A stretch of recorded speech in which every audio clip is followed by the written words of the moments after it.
Hey everybody, Alex here, SteelersDepot.com. Thanks for being back with us here for this Monday live stream. Alongside me, as always, is Dave Bryant here to answer any and all of your Steelers questions for the next hour. I know it's been a couple weeks since our last live stream. Did not have one last week due to the holiday. Figured people wanted to kind of be out and about as opposed to watching a video on YouTube. So we're back this week again. Be sure to get your questions in the chat. If you want to move to the front of the line, you can send us a super chat, and that'll put you to the front of the line and be have your question asked immediately and be guaranteed to have that question asked as well. So Dave, good to be back with you. If you just give me a quick test, and if the chat could just let me know if you can hear it, if we're Dave's audio, and if not, we'll fix it. If so, we'll be good to go. But Dave, how you doing? I'm doing good. Happy Monday. Check, check, check. Can you hear me now? Can you hear me now? Yep, we're back to those games. One of these days, I'll figure out how OBS wants me to set this, but I swear they change the setting here every single time. So you guys just let me know if you heard Dave there. If not, I'll make one change when we should be good, and we'll test it one more time. So just let me know, chat, and then we'll get started here with your questions. Everyone says good to go, mutated genome and Mike, so thank you guys very much. Check out the article that Dave just posted on Steelers Depot, signaling that Aaron Donald has now surpassed TJ Watt as the highest paid defensive player non-quarterback in the NFL. We'll get to the questions here, and we'll start with our friend Mike Adesso. Hi, guys. Feel like it's been months since we last chatted. What two things are you looking for out of practice this week, minus no injuries? Obviously, of course, Mike, you're right. Number one thing you want to avoid and not hear about are any injuries. It's really hard for me to pinpoint what things I'm looking for. Obviously, we're not there, so I can't see things in person. Dave and I did have a discussion on a recent podcast that this is the time of year where you typically hear about some guy on the back end of the 90-man roster. Mike Hilton was this guy several years ago that gained some buzz, and sometimes those guys carry it over into the summer, into training camp. That's Mike Hilton, that's Duck Hodges. So you'd like to hear something about that. I haven't heard it really a whole lot so far. Dave, anything you're keeping an ear out for? Yeah, no, I haven't. As you mentioned, you'd like to normally hear these things come from players themselves because obviously media members get caught up in football in shorts, but you really want to hear it from the other players there. And I think going back several years ago, I think you said it was Ramon Foster reminded me the other day that it was Ramon Foster when talking about who was it, Mike Hilton, and, Mm-hmm. and and that's just one way back example. I mean, obviously, we're probably going to come out, or you would think we'd come out this weekend. You just want to hear more about the rookies too, and how they're coming along. Obviously, they're going to be trying to do some more installs and stuff like that. They still can't hit or anything along those lines. So just kind of standard fare. But yeah, more than anything, you'd like to hear some of the current players maybe talking up some of the guys maybe in on the back end of the roster and kind of go from there. And then obviously going to be a long lull between after these next 3 days and before the start of training camp. Right. Ideally, you'd like to know if anything changed from the 2 weeks of OTAs to the 3-day mandatory minicamp that runs Tuesday through Thursday. Does the O line look different? Does the configuration at slot corner or any sort of sub package look different? But those are things I very much doubt we'll get to hear. I don't really know how most of those things have gone to start with. We do know the offensive line of Moore and Dotson and Cole and Daniels and the core four. I imagine it'll be those same five guys for mandatory minicamp. But that's one thing I look for in training camp, for example. After an off day, does anything change? Is anyone running with a different unit, moved up, moved down? But I doubt. Again, we'll get a lot of information over these next 3 days regarding that. Yeah, and I guess the only other thing to kind of look out for, look at there, they call this mandatory mini camp for a reason. So you would expect full attendance, starting on Tuesday there. Will Minka Fitzpatrick and Diontae Johnson sort of start their hold ins, if you will? Mm-hmm. Will they primarily be just working on the side as opposed to going, and once again, there's not contact in this, or not supposed to be, and there probably will be some level of 11 on 11 stuff, but these guys are probably going to be looking out for their bodies, in the same aspect here. So, they'll obviously need players to tell on other players so to speak, to the media, because the media can't report firsthand that so and so is just working on the side. But I imagine some stuff like that might filter out. And then look, Diontae Johnson said he would speak to the media Right. this week as well too. So I imagine we're going to have a couple of storylines come out of that, with him, about his contract and maybe what his plans are, and those sort of things there. But all it will be is we'll be talking something to talk about more than anything, because we obviously won't get a better idea, and no deals are really expected with any players extension wise until the team gets into training camp. Right. I mean, he won't say much, Deontay, I imagine, and really the only three words that matter, and I'll quote Jerry Maguire here: "Show me the money." Hmm. That's what it's going to come down to. He'll probably say that he wants to remain a Steeler. They haven't talked yet because they probably haven't, and we'll see what happens in the summer. That's when it gets really interesting there in late August. All right, next question here comes from K Jackson, Pittsburgh. Hey guys, it has been a while. I hope you are well. We're doing well. Hopefully you are as well. Wanted to know, has there been any buzz about Miles Boykin in camp? It seems like there are reports on all the other receivers except him. I think I've heard through the grapevine one or two things about him, but he's a guy, honestly, when you're 6'3", 220, and you run low 4.4 as he did coming out of Notre Dame, you better look good this time of year in football in shorts. And so those general height, weight, speed guys often look good this time of year. And so I think I've heard a little bit, which is obviously encouraging. Rather hear good things than not hear good things, but I don't put a lot of stock into it right now.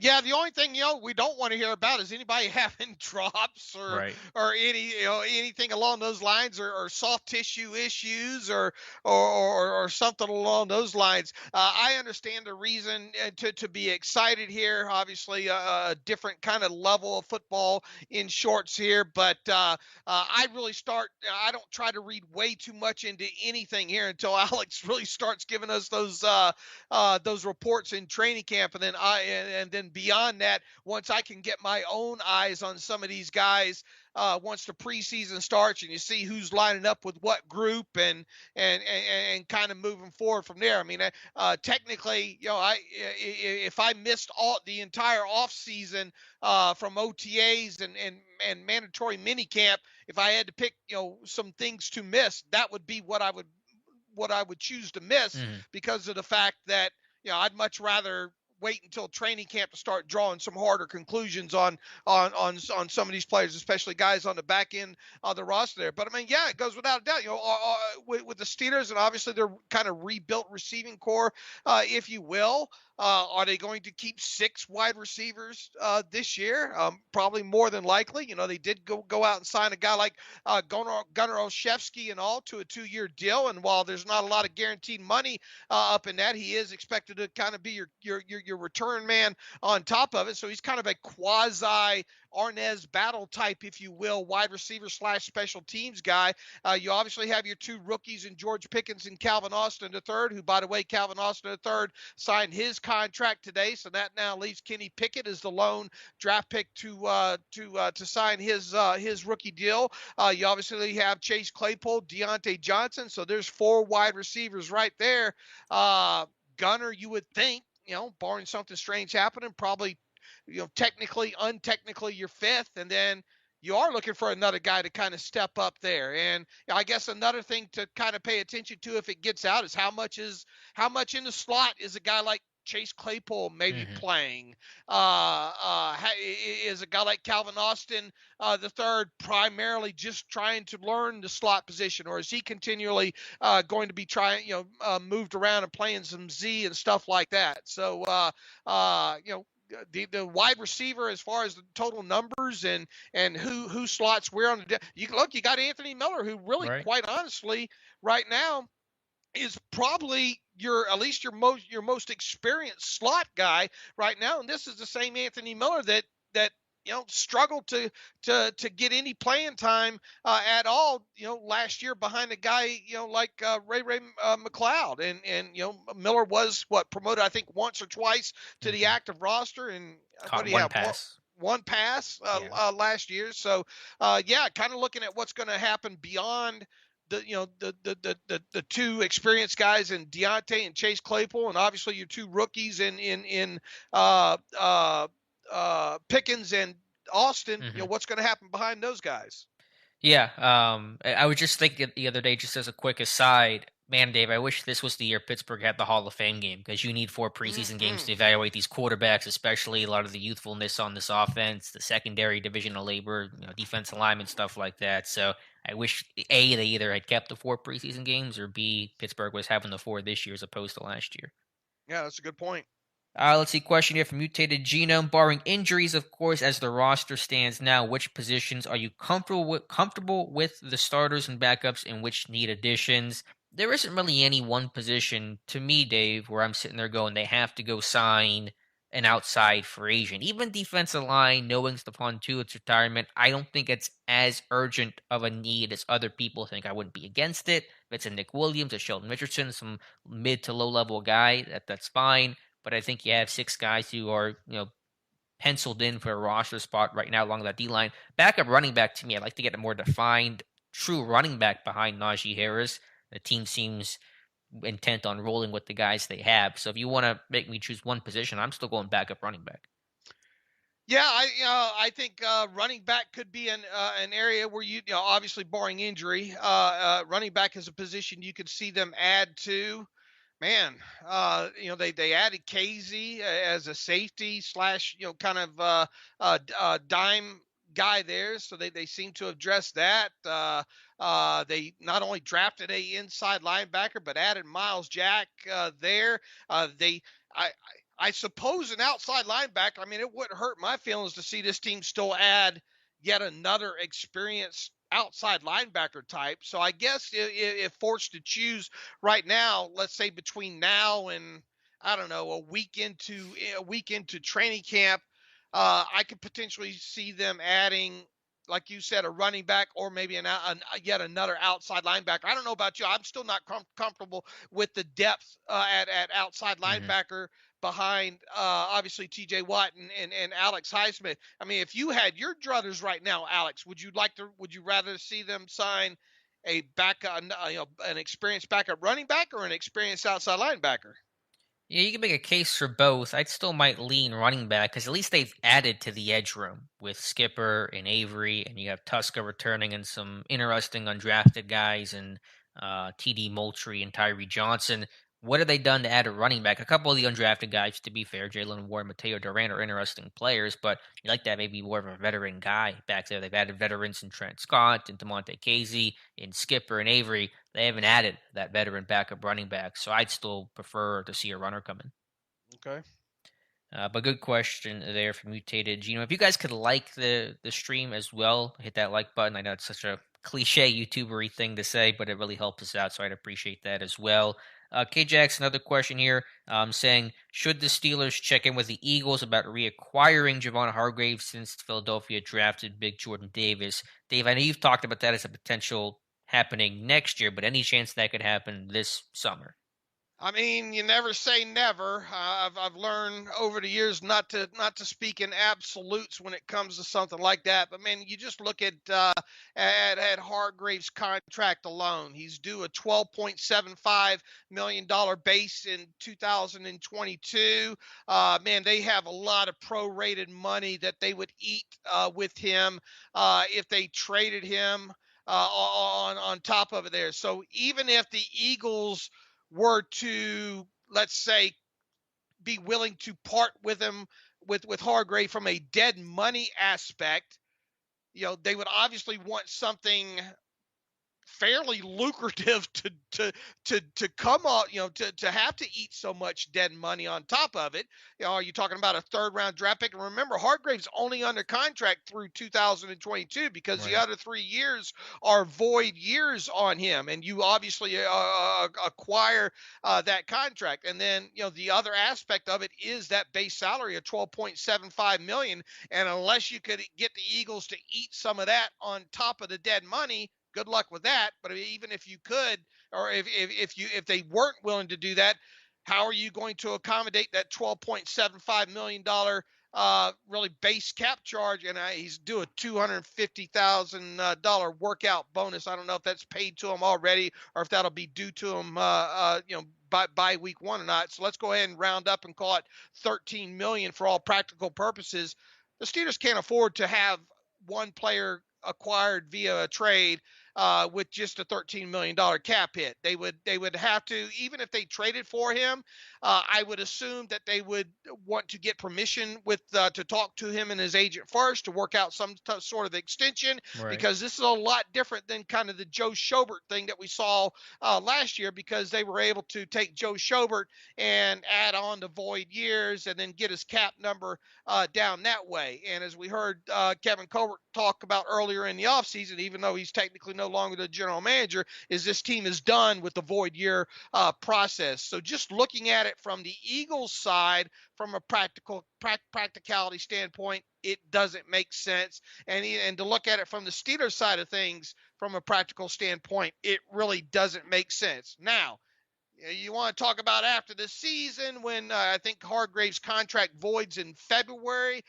then he would become an unrestricted free agent in March. I think the plausibility window really opens up as maybe a potential to sign him, next offseason. But as far as I would be super duper shocked if they were to acquire Javon Hargrave this offseason. Me too. I think the Eagles, they want to win now. They're in a competitive and winnable NFC East. And while there is a lot of competition, a lot of good depth up front with Hargrave and Davis and Fletcher Cox, I think what Davis will serve as more of that one tech and Hargrave more of the three tech. They're going to wear different hats. So I don't know if the Eagles are highly motivated to sell right now.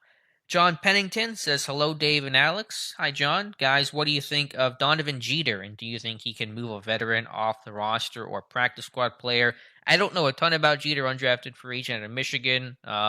Little use as a pass rusher, kind of more of the run stuffer, almost the very old school base defensive end. So I don't know a ton. I want to get eyes on him in camp, of course, and he'll have a lot of work to do to push a guy off the 53. I mean, if he's going to push, a Loudermilk, I guess it would be, or a Wormley or a Montrevious Adams. I don't really see that happening unless there are injuries. So probably for him, best case practice squad in year number 1. Yeah, and really all I know about him is kind of what the guys have posted about him on the site, in the profile after he was signed and all like that. I haven't spent a lot of time really going through any of his film, except maybe a couple of highlights here and there. Once again, we're talking about guys that we're going to learn a lot more about once Alex and the guys get to training camp. And, this year we hope to have, I think, Josh Carney maybe even at camp with you a couple days, Alex. And I don't know, Jonathan Hyde-Tritter, maybe he can, maybe we'll fly him in for a couple days over there to partake on that. So we'll obviously have a lot of guys at training camp, keeping eyes on them. And, once again, what happens once you get into the preseason and all, barring injury, though, when you look at this thing overall right now, top to bottom, I think a lot would have to happen for a guy like him to make the 53-man roster. Now, practice squad obviously is a possibility for him, at least as we sit here right now. But look, we've talked about guys at this time, undrafted guys at this time of the time of the offseason, got 2 weeks into training camp and they're gone. Sure. So you just don't know, and it's hard to speculate about a guy like that, way down the depth chart, a rookie undrafted free agent at that. The best thing really we can say is just, stay tuned and let's see how this thing progresses from the rest of the offseason, especially into the start of training camp and the start of the preseason there. Somebody will surely correct me if I'm slightly off on this, but I want to say the only undrafted free agent signed out of the draft last year that's still on the team today is another Donovan Steiner. I think the rest of the group is already gone because Rico Bussey has not been released. Let me look at the dead money, and I can tell you on that. Okay. Roche's obviously he's a draft pick, Right, undrafted guy. Right. I mean, let's see. Steiner was cut, but he's back. Shakira Brown's gone. Mark Gilbert went. Boy, how nice would it have been able to kind of hang on to Mark Gilbert? Didn't he with the Lions? Right. Well, he's the one who then forced the fumble on Diontae, and I think it was overtime in that game. Yeah. But go ahead. Let's see here. Lamont Wade, right? He's gone. Yep. Isaiah McCoy, Calvin Bundage, Rico Bussey. They only had a small. It was a smaller group last year, wasn't it? It was about Yeah. 8, 9 guys, I think. Okay. And I think you're right. I think Steiner might be the only one. Right. So it just goes to show how quickly those things can turn over. And Pittsburgh used to have that really rich history of the undrafted free agent, but given the competitiveness with teams offering partial guarantees of base salaries in lieu of the signing bonus cap, Pittsburgh does not do that, and that's really kind of put them at a disadvantage when it comes to undrafted free agents. Maybe we should send a strongly worded letter to To to, Omar. to new Steelers general manager Omar Khan about coming off that old tradition of the teams. I'll get the letterhead All ready right. because I think it'd be wise for them to do. I understand the risk and all that, and maybe the precedent, but if you want to have competitive UDFA classes, that's the environment we live in today. Nice comment. Real But quick, yep. here's the undrafted rookie free agent class from last year: Rico Bussey, Isaiah McCoy, Lamont Wade, Donovan Steiner, Shakir Brown, Mark Gilbert, Jamar Watson. Remember him out of Hmm. Kentucky, and Calvin Bundage. And did they sign anybody coming out of the rookie mini camp? Do you remember? Well, they I only don't. allowed 5 trial players, so I don't Oh, think they okay. signed anybody. So yeah, All so right. Steiner is the only UDFA that's still with the team 1 year later. So there you Okay. go.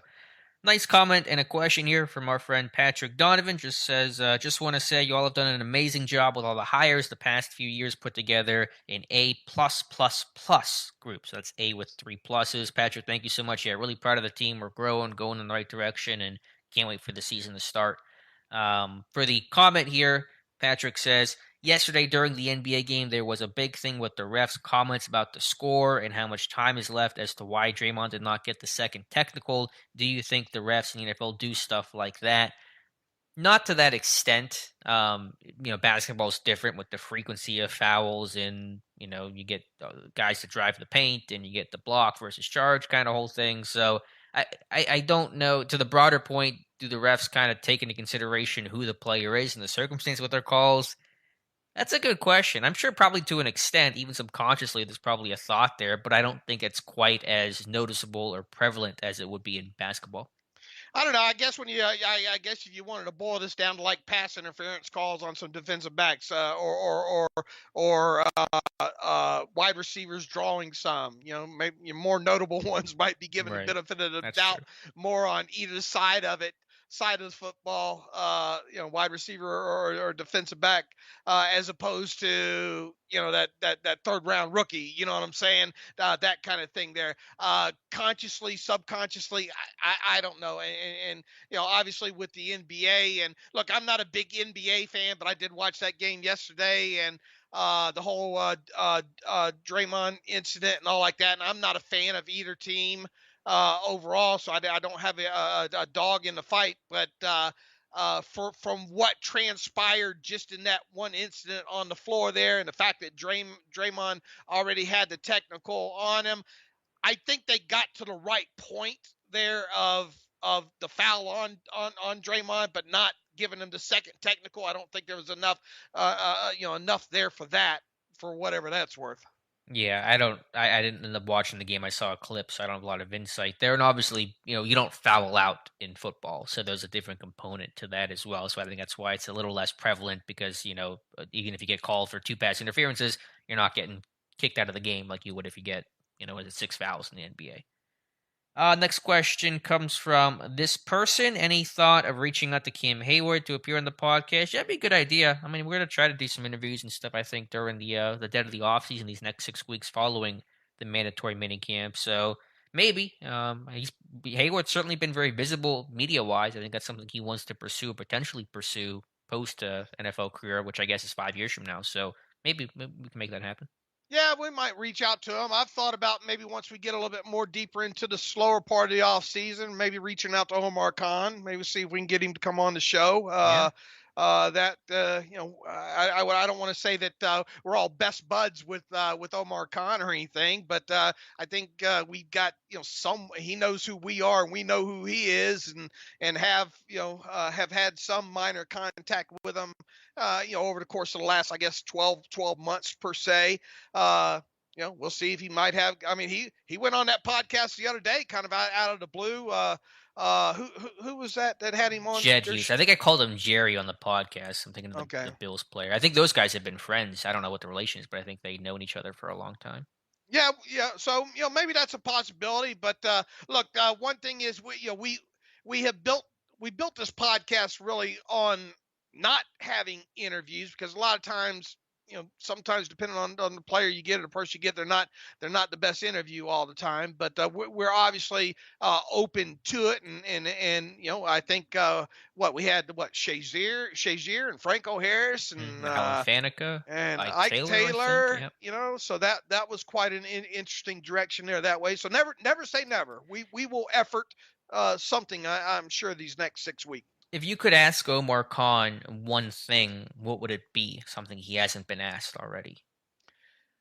You know what? I'd ask him about the one of the things we just hit on there. I just asked some of the long kind of something along the line of the long-standing traditions and all like that, and the signing bonuses for the undrafted players and the guaranteed amounts there. I'd ask him more along the lines about potentially opening up to non-power five guys in the first round.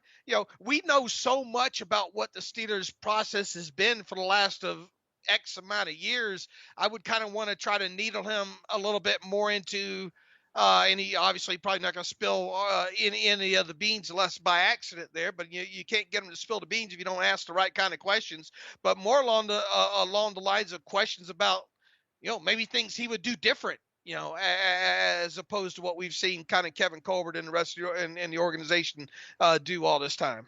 Okay, I like that. Yeah, I mean, I wonder what his answer would be on that. I think he'd be a little guarded in terms of telling Sure. you, but yeah, like you said, you have to ask the question if you're ever going to even get something Right. resembling an answer. I think I would ask him to kind of take me through some of the coaching and scouting stuff he did early days to kind of give a better and more well-rounded view because he's always been looked at as the cap guy, and understandably so because that's what he's been for 21 years. But yeah, I think people have to understand this guy did really break into the league on the coaching scouting side as opposed to the number side of things. And there's a hot button right there.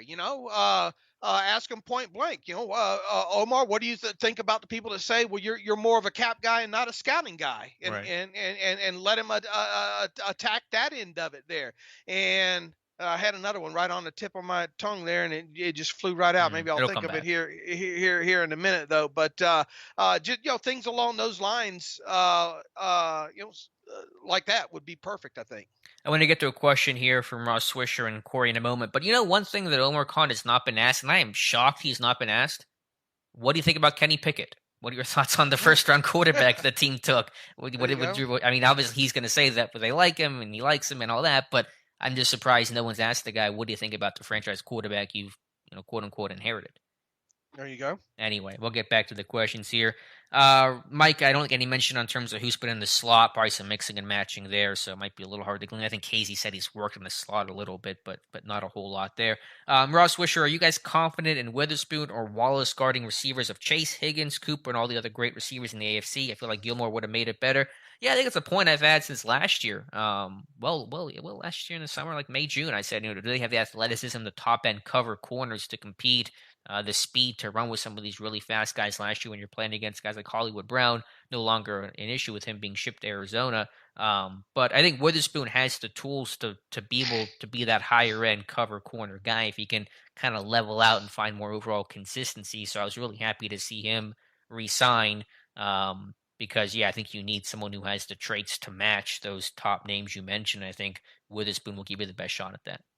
I think my thoughts on Witherspoon have been, man, I want to see more before I really get more put more of an opinion out there on him because there has been some good, there has been some bad. I thought the couple of interceptions that he had last season were kind of right place, right time kind of thing, and obviously you have to be in the right place at the right time to get an interception, so you can't fault a guy for that. But there were instances where I kind of worried about him being run away from at times.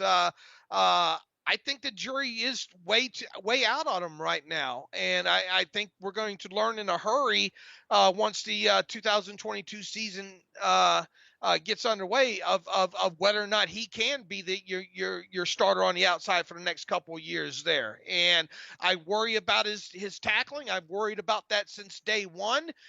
He is not Joe Hayden, nowhere close to it when it comes to that aspect of his game. Did he? He made some business decisions, I thought, last year that I didn't care for too terribly much. And look, this team really had no choice but to kind of re-sign Killer Witherspoon, especially when you look at, it didn't look like they had any intentions of bringing Joe Hayden back there. So with that, I think they were in a position where Witherspoon showed enough in the second half of the season to warrant the contract that he got. But let's not fool ourselves either. This can very quickly turn into a 1 year, $4 million contract, right? Sure. And really the same with Levi Wallace as well too. On top of it. So when we get into the regular season, regardless of what happens during training camp and the preseason, there are going to be a lot of question marks about this secondary. What's how exactly does Cam Sutton fit into all this? Is he going to be your slot guy moving forward there? Obviously, you would think Cam Sutton would be on the field at one of two spots in base. What will they do on the other side there? Will they mix and match potentially? Because remember, Wallace signed the same exact deal that Witherspoon did. So and regardless of who does start, I think you can have a quick hook on either one of those guys on top of it, because you really have to come out of this season, I think, with the least, hopefully one of those two guys, Witherspoon or Wallace, of being able to be a guy on one side of the field for you. But I mean, there is going to be question marks in my head about the starting cornerbacks on this team once week one gets underway. Sure. No, I get that. And in base, it might be better to go with Sutton and Wallace because they're sure tacklers and better against the run. And then have Witherspoon come in and sub, and that probably would kick Sutton to the slot. I'm just glad they re signed Witherspoon because Wallace came first, and I was worried that Witherspoon was not going to return. And Right.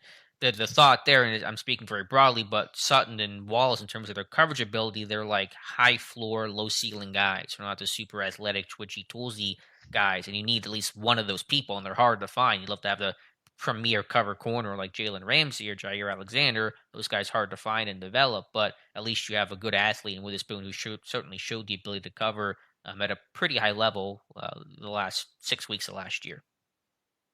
Next question comes from Rick Love. I don't see Diontae Johnson getting a contract. Receiver market is very high with receivers coming out of college, pretty much pro ready. These days, do you see a contract for him? I think I'm a bit more optimistic than Davis on that, but I really don't know. I think it could go either way right now. So I mean, I'll tip the scales in terms of it happening, but this thing could go either way. Yeah, I'm more on, and I've been this way for a while now. I'm more on the side of thinking that it's not going to happen. But from a cap perspective, it certainly, I think, could happen. And look, they can do anything they want from a cap perspective right now, either as is, and even after signing Minka Fitzpatrick to a deal, which I think most people listening would agree that it would be a surprise if Minka doesn't get a deal. And assuming he does get a deal, one would think that that deal would produce his cap number coming down a couple of million there. And look, if they get to the point where they needed for some reason some more cap dollars this offseason, there's always the TJ Watt contract out there that they could do something with and restructure to whatever level they want to free up cap money that way. So their cap room is not going to be an excuse of why this team does or does not sign Diontae Johnson to an extension. Whether or not they sign Diontae Johnson to an extension is whether they think he's worth, let's face it, $20 million or more new money average, and what the expected guaranteed money on such a deal might be negotiated to be. That's what it's going to come down to. Now, if Diontae Johnson went up to the office tonight and said, let's get a deal done at 17 and a half million new money average, and I'll take just the signing bonus as the guaranteed money and go from there. they'd probably trip all over themselves trying to get the paperwork together on that. But I don't think that's the way it's going to play out. I think you look at the wide receiver market as it is right now. Look at guys like Mike Williams and who did Jacksonville sign? Um, Oh, they the signed wide a lot of guys. Christian Kirk, yeah, that one right, kind of changed right, the whole market. Yeah. right. I mean, it's hard to imagine Diontae Johnson and his side accepting a deal, you know, less than 20 million new money average. And if they did accept it a little less, it wouldn't be much less than that. And, you look at, I kind of wonder if the Steelers will be willing to go that high on a wide receiver like Diontae Johnson, especially after drafting a guy that primarily played the X position at Georgia. It just the feeling I've had all off season and it's kind of increased, since the draft is that this has a potential to be the final season for Diontae Johnson. Let him play it out. If you get to the point and let's say you don't sign him this offseason, he has just an unconscious 2022 season. You could always franchise tag him Mm-hmm. and try to go from there. But my gut feeling for quite a while has been that they won't get anything done. But it's not because of cap situations or anything like that. I just think that they'll shy away from paying Diontae Johnson that kind of money that he's looking to get. Yeah, no, I get it. It's a lot of money, and that price has only gone up over the last 3-4 months. And so I hear that. I just would say they certainly can't afford it, and that always helps. He's a good player. I think he's worth a lot of money.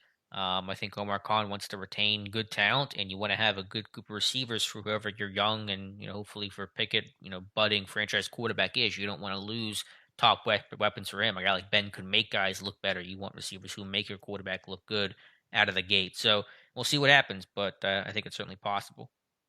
Corey says, interesting question here from Corey. As starter from last year, most likely to lose his spot. I was trying to think. I mean, I guess Kendrick Green's kind of the layup answer, but if you put him aside for a second, is there anyone Devin else? Bush. Who would he lose that to? I mean, you talking I about like don't. out of the gate? Or you talking about like Not. mid-season? I mean, at some time during the Okay. season. I mean, not necessarily out of the gate. I mean, if we're talking, oh man, I guess if we're talking week one, Because that was my uh, interpretation. And so, I mean, uh, Green, if obviously, is the first name. okay, well, yeah, I mean that's the first, but that's kind of it Yeah, feels like it's the layup. Yeah, that's like the free yeah. space on the bingo card. Yeah. I mean, what about Terrell Edmonds? Is he gonna loot to it, Killebrew? To well, Casey? I don't know. I mean, if you're looking for somebody other than the layup, Yeah, I you hear you. know, I mean, you could who argue would it like be? if Devin Bush sucks this summer, they could start playing. Like I guess it's not inconceivable. They're just like we're not even gonna try to fix this because if you're bad in the Right, preseason, you're probably gonna be bad once the games start counting. right. I'm trying to think, and there aren't a I lot mean, of names. it's not going to be an outside linebacker. Obviously barring injury. I mean, if it's just outright performance from here on out the rest of the summer, and as you mentioned, Kendrick Green feels like a layup at this point. I mean, I would kind of think that maybe Edmonds would be the next one on the list. That would be the more plausible one. I know Ross Swisher mentioned Cam Sutton, so I guess in theory, if you're talking about him being a sub package guy, if Witherspoon and Wallace are the outside corners, Oh then man, what a maybe. bad But decision you would have made if that ends up coming to yeah, fruition. but I mean, even then, Sutton be playing nickel, he'd still be playing 70% of your snaps, so he wouldn't be the starter, but he'd be the de facto starter. I don't know. It's a good question though, Corey.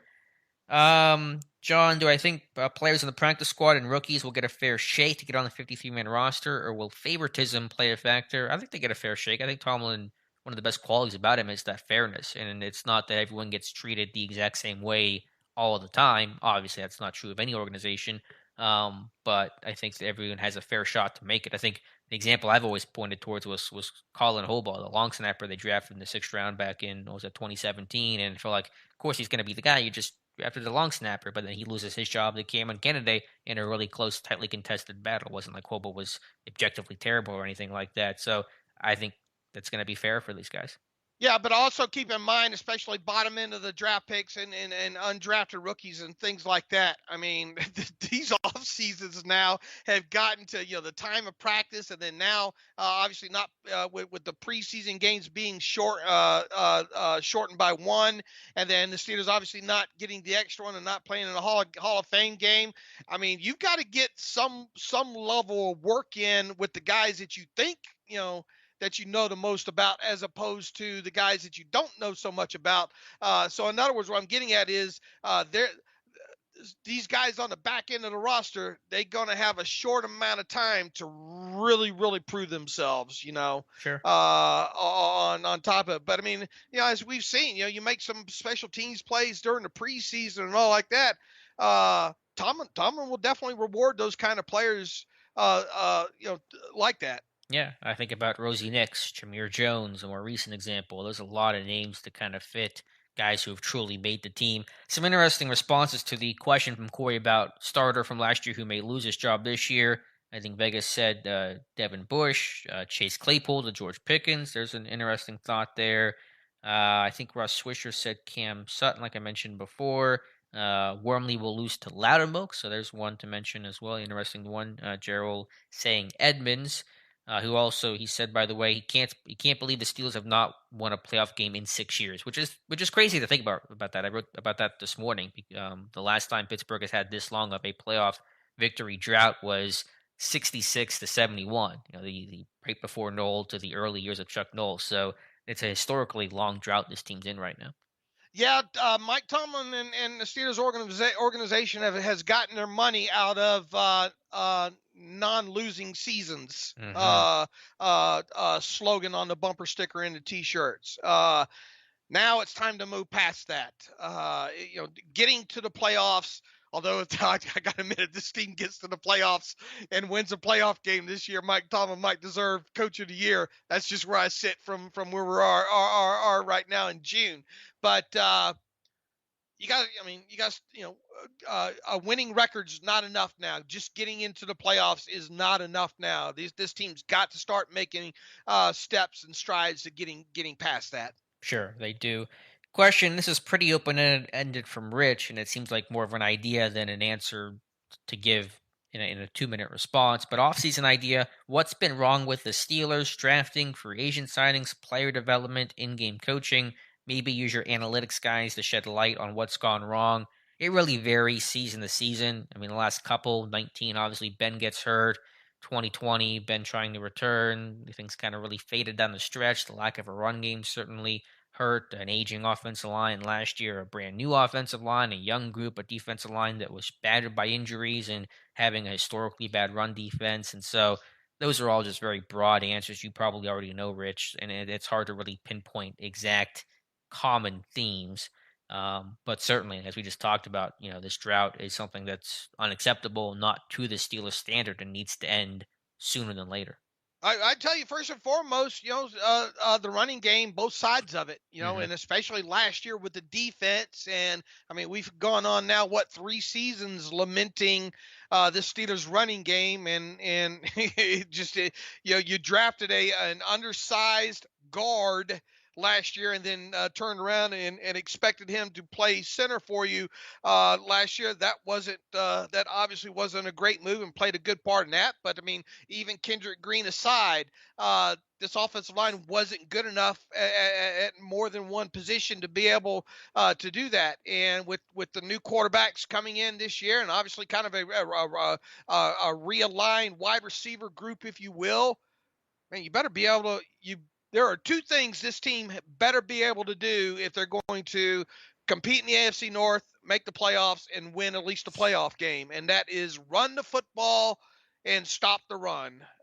If they're not able to do those things, none of the rest is going to matter. And some of that rest is obviously getting after the quarterback on the defensive side of football. And Alex and I have that magical takeaway stat. Hmm. Like it or not, as simplistic as it is, amount of takeaways during the season matters. as does the amount of explosive plays. And I even was fiddling around with the Steelers, pulling up the team's 5 longest offensive plays from last year, and they had, what was it? They were the only 2 teams last year failed to produce an explosive play of 60 yards or more, and the Steelers were one of those, and the Baltimore Ravens, surprisingly, was the other one in that. This team has got to find a way to have more explosive plays on offense this year, and they've got to find a way to have at least 3, 4 triple explosive plays because they're going to need them, Mm-hmm. on top of it there. So that was a bit sobering yesterday. No explosive plays of 60 yards or longer, and they were one of 2 teams in the NFL to not register 60-yard or more play from scrimmage. Right, that's got to change this year. They're not going to be the crisp, well-oiled machine going 10, 12 plays. It's just not going to happen. That's not how they're built right now. They need the chunk plays. They need the splash, as Mike Tomlin says. That splash, that chunk, cures a lot of ills and makes it a lot easier to game plan and obviously to win. Let's see. A couple more questions here. Mike Adesso, I saw Rashad Coward got released the other day. There's your 90-man edition. It's coming. Could be that. Could be Derwin Gray, which you mentioned as well. So that spot's still open. This team has not filled it. You think they would do it by tomorrow when minicamp begins to have a full 90-man there in Pittsburgh? Yeah, I mean they've got 89 right now, so you would think that another move's on the way here fairly soon, right? You would think. I think. And I will be surprised if it's an offensive lineman. Yeah, but you never know. You want to add some depth there. I mean, that's Gray, a guy that they know. Coward's a guy that they know. I'm not going to rule those things out right now. Ross Swisher, you guys think Steelers could trade for Montez Sweat? I see him on an article. Yeah, that was something that Jonathan wrote, so you'd have to ask him for his thoughts. I haven't really pondered a lot of trade options. I don't typically do that until much later into the summer, right before the start of the regular season. But he was a really athletic guy. He seemed to check all the boxes. I don't think things have been great in Washington. He had some sort of weird injury. Something happened. I don't know, like his eye or his appendix or something really random happened with him. But you'd have to ask Jonathan Heitritter because he wrote the article on that. Who was it? Sweat or Jonathan Heitritter? I don't know. No. Who was the player? Montez Sweat. He had some weird injury. I think it was I think he had an eye, like he broke his orbital bone or something happened to him. But yeah, that was Jonathan articles there. Let's see. Mike Adesso says, I'd love to hear Omar and Dave talk cap like Dave and Joel Corey did. Yeah, I mean, you guys could probably talk for 2 hours plus in a podcast. That'd be the most boring talk for most of you to hear, but I could I've got a long list of questions I could I could go after that way. A lot of meaningless stuff, but not meaningless to me, kind of thing. You people don't understand. I don't sleep well at all, and I pester my guys and everything. My wife and everything. My wife knows when I'm out of balance when it comes to the cap. That's how much it bothers me that way. There's just people have their hot buttons, and the cap has kind of become that for me there. But look, I mean, Joel Corey's another one. Whenever we get him on the podcast, long list of questions for him because he obviously knows as a former agent, obviously knows the ins and outs of contract construction, negotiation, and pretty much everything that goes along with the CBA on top of it. Well, you have a listener in Mike, so if it's you and Omar, at least you got Mike listening to you, and I'm betting there will be others as well. Todd says, Omar has been with the Steelers for over 20 years. Do you guys believe that his football knowledge is still lacking? I think it's from the idea of he's not from the Colbert tree of, grew up as an area scout and hit the trail and was a pro personnel guy and things like that. It's not that Omar Khan doesn't understand football, but has he had to write a scouting report and do some of those nitty gritty things? And that's why you see him surround himself with smart of the traditional football people, Sheldon White and Andy Weidel, Mark Sadowski. So it's understanding. My terrible take, I think, today was on this about Omar Khan is knowing his strengths and his weaknesses. And the biggest strength I think a person can have in a position of leadership and management is knowing your own shortcomings. Not in a negative way, but we all have pros and cons. And Khan knows that one of his cons are that he's not the quote unquote football guy, and that he wants to put those smart people around him to make him better at his job. And so I think, that's just what it comes from when we talk about the football knowledge side of things. And look, too, there's only so many hours in a day one person can watch tape and scout players. You have got to have a good scouting team and a scouting team that you can trust, and a methodology to go along with it.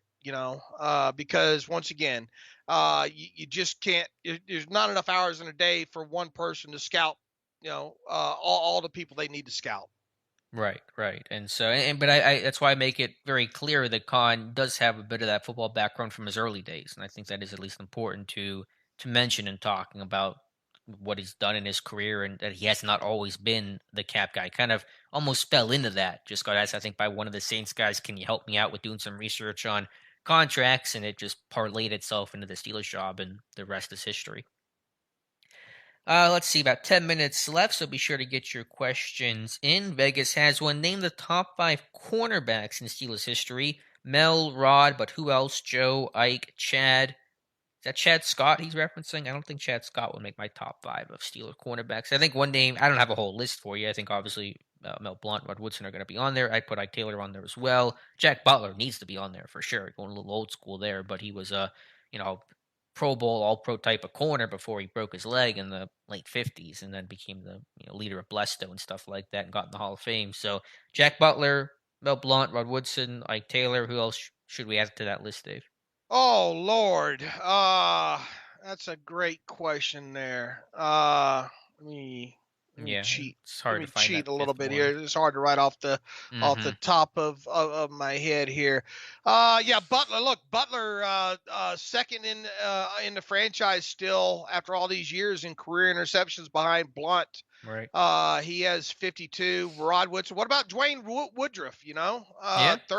37 career interceptions. JT Thomas, maybe from the He was 70s. Woodruff was a guy that obviously came in late in 1979 when the steel curtain was obviously winding down, but played obviously a long time after that there. Oh Lord, who else would be Townsend?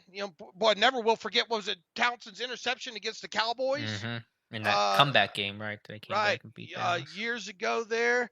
Uh, Man, from my childhood, obviously, what JT Thomas. I think then you start getting into kind of some gray area, from there. Ike Taylor, look, the thing about Ike Taylor, if how many damn dropped interceptions did he have during his career?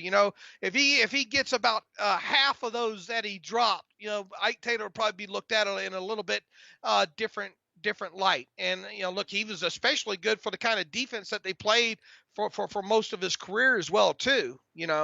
On top of it there. So it would be nice to have now that Joe Hayden's out of the, at least seemingly no longer going to be part of the organization, to have kind of that next franchise cornerback, if you will, that you could tie your wagon to for 5 or 6 years.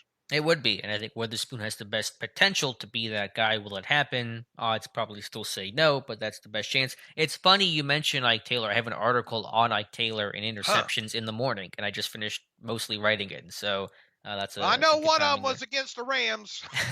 You may or may not be seeing that play tomorrow. Just as Okay. a hint there. I know one. I mean, there were so few and far between. I'm able to memorize a lot of them there. 14 in his career. I mean, he dropped 20 more, but he did have at least 14 in his long NFL career.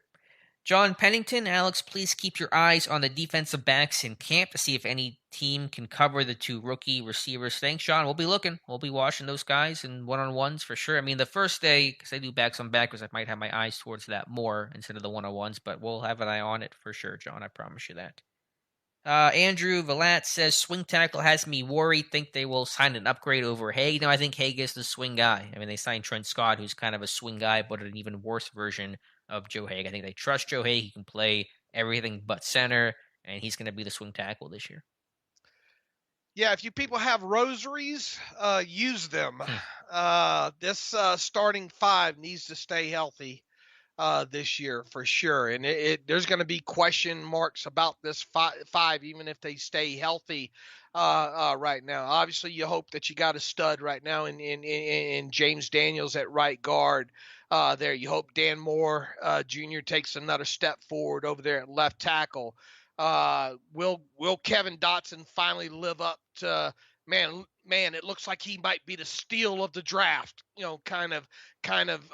situation with him. He's one that really needs to take the bull by the horns this year and stay healthy in the process. And then obviously Chukwuma Core 4, is he going to live up to that money they gave him this year? And then what's going to happen at center? Look, right now it looks like Mason Cole has been kind of journeyman like, if you will, right now. It's hard to think about, what might happen if this offensive line kind of goes through the trials and tribulations that started really last year, right at the start of camp there, when none of those guys could practice together, and then you got into the season. Kevin Dotson you lost for half the season, and Trey Turner was past his prime, and it just all kind of spiraled, out of control there. So say your prayers before you go to bed and pray for this offensive line, at least this five, to stay healthy, because I'm not too interested in seeing some of these other guys take snaps outside of the top five. They remain the X factor of this offense and really this team. Andrew did mention Cardinal Lake in terms of that list as well. Obviously, he played both corner and safety, but I think certainly worthy in that consideration as well. Can we? What if this Yep. offensive line doesn't live up to, is only, it's okay. You would expect them to improve. I mean, It's what hard to we've get seen is, worse. but what happens if they just don't have a huge jump, forward there, then you really have to be worried about this offense as a whole, because once again, if this offense is not able to at least kind of dictate at times of how many guys are in the box or whatnot, it might make for a long season. We expect this line to get better, but we said the same thing a year ago. And Pittsburgh has the ability to find the bottom and keep digging sometimes, but I think it will be better overall. If it's not, then big problems for sure. Can we do what the Packers did with Devontae Adams, franchise tag Johnson, and then trade him for picks? I mean, you could. Nothing says that you couldn't, but Green Bay really wanted to hold on to Devontae Adams. He didn't want to stay there. They obviously didn't want to just lose him. If Pittsburgh doesn't want to pay Diontae, they probably aren't going to tag him to try to trade him. So I think the situations aren't 1-to-1, and of course, Diontae Johnson's not in the same realm as Devontae Adams. I mean, if he blows it out, you have a heck of a decision on your hands, assuming you don't sign him to, obviously, if you don't sign him to an extension this offseason. If he blows it out this in 2022, and you really forced the organization to make a decision, at least when it comes to placing a tag on them. Now, they should be in a good enough cap space where they could carry Johnson on the tag for as long as they needed to, even if they had to carry him throughout the season, 2023. With that, it's obviously not ideal, but you could do it. And then, it's rare, but sign it, tag and trade deals do happen. So I don't want to sit here this far out and unequivocally say, no, there's no way such a thing can happen. It just be kind of weird to see the Steelers kind of do that thing. But look, the biggest thing now, just hope that, Diontae Johnson balls out in 2022, because that becomes the best situation all the way around. Couple more questions before Dave and I close things out. Interesting one for Mike, talking strictly just physical traits from what you've seen so far. Who has the higher ceiling, Mitch or Kenny? Gotta be Mitch and not close, right? I don't know if I go in that camp of it's Trubisky by a lot. You could convince me it's Trubisky over Pickett, but I don't think it's in that not close category. Ceiling long term? I guess it's just he's saying schools from what we've seen so far, which is not much, nothing in a Pittsburgh Steelers uniform for our eyes. Who has the higher ceiling? Oh man, I would hope that it would be at least Pickett, just from the fact that he's your first round draft pick. But I mean, I would lean Pickett just because I feel like I've seen enough of Trubisky so far. Right, right. I mean, that obviously then adds the mental aspect, but physically, I think they're pretty similar guys. But I don't know, I'd probably still lean Pickett. But good question there, Mike. A couple more questions. Alex, be honest with me now. Do you see us winning a Super Bowl soon, or are you skeptical? I don't. I don't think any Steeler fan is super confident, aside from the super black and gold Yinzer color glasses, to see Pittsburgh win a Super Bowl. Can they be competitive and push for a playoff spot and compete in the North? Sure. But Super Bowl in this AFC with all these great quarterbacks until Pittsburgh has one of those guys, and that'll be either Kenny Pickett or bust, they're not going to be Super Bowl bound. Yeah, I mean, definitely not this year. I think depending on obviously how things go in 2022, will decide whether or not Super Bowl window opens back up in 2023 or not. It's not open right now, if you ask me. And once again, whether or not that window gets open in 2023 relies a lot on what happens in 2022, I think. Todd asking who could take over for Tomlin. I have no idea. I don't expect that to be a relevant question for at least 5 years, probably longer than that. Mm-hmm. Couple more we'll get to. The question about that's just more of a comment, I think. Give him 15 more minutes if we got it, Alex, because we were Yeah, off. we'll get through some questions here. The Ruggs play was not Witherspoon's fault. I think that's a comment that was on Minka, and I think Minka admitted that after that Raiders game as well. That's he's got to have inside help, inside leverage there. Witherspoon's covering anything vertical and out, and that was more of the post. So I would not put that on Witherspoon and put that on Minka. Let's see. We got a great breakdown of that, don't we, on the site? I think we wrote about it at the time. Yes, it's buried somewhere. I don't know what I would have to search to find it, but it was a turning point. I think turning point of the Raiders game. I thought that Tom did. Yeah. No, not Tom. Tyler. Oh yeah, Tyler. I'm sorry, Tyler does a turning point. Yeah, I think I'm pretty sure that was it. So, but that was to me definitely on Minka, not on Witherspoon. If DeCastro or Tuitt would magically come out of retirement, would the Steelers still have their rights? How does that work? Well, DeCastro's never retired, right? I don't think he's filed paperwork. Tuitt, yeah, they would have rights to him. That's what that reserve retired list does. But DeCastro's never officially retired or filed any paperwork for retirement, correct? Yeah, but DeCastro was released too, so they wouldn't. You're right. Okay, yeah, so they would not retain rights on him. Right now, if you want to talk about Pouncey in there, because Pouncey I think still had a year left on his contract. And Tuitt obviously had so they would still own the rights on those two there. And that for Pouncey, that even though it's been a year, it tolls, right? It doesn't. I think expire. I don't know how many years have to. All I know, they would have the rights to him. I know that. Right, but even like hypothetically, 3 years from now he came back, would Pittsburgh still have the rights because he was under contract for that one more year, or does that go away because of the time? I think they still have rights to him. Okay, I think so as well, because that was a discussion about what other player. There was somebody mulling retirement. Was it Pat McAfee? It might have been McAfee, and they said the Colts would have had to deal with his rights and stuff like that. Yeah, but DeCastro was outright release. So. Right, yeah, Gary answered that, so good answer there. Let's see. That was some commentary about Steelers cornerbacks. I think Joe Hayden feels betrayed by the Steelers. I hope he wouldn't. I don't know what way they would have betrayed him. They didn't even cut him under contract. He just was a free agent. They didn't bring him back. I mean, that's the business side of things. So I don't know what's in Hayden's head and heart, but I don't think betrayal should be one of those things. Yeah, I wouldn't think betrayal. I would think just disappointed. Right. You know, look, I mean, there reaches a time where, you know, money versus age and production and all like that, you know. Look, I mean, he's still unsigned right now. So if something was to happen to one of these starting cornerbacks in the next, God forbid, couple of weeks, you know, who knows at that point. And as long as he stays unsigned, you know, there's always that minute possibility, but it would obviously take an injury or two, I think, before they would be willing to go back that direction. He just, you know, obviously he probably wanted to play at least one more season and do so in Pittsburgh. Yeah, no, I mean, I understand that for sure. But do you think he plays again, or do you think it's done? Do you think it's blouses for Joe Hayden? Somebody's going to get him at some point this offseason, I think. An injury happened or whatever, and somebody will sign him. You know, great locker room guy, great leader.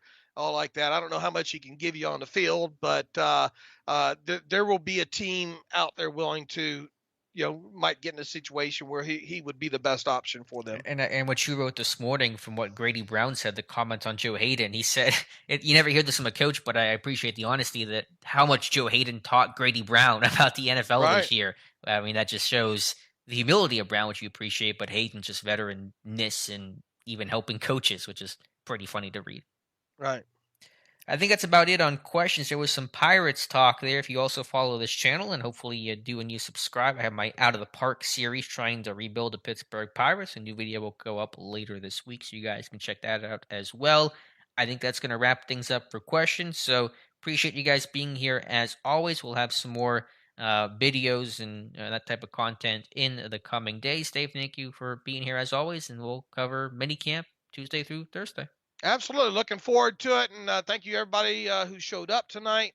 Peace and love, and be careful. All right, we'll be back in 2 weeks from now, so 2 Mondays from now, so mark your calendars. Appreciate you guys watching. Please like this video, subscribe to the channel if you have not done so already, and we'll talk to you soon.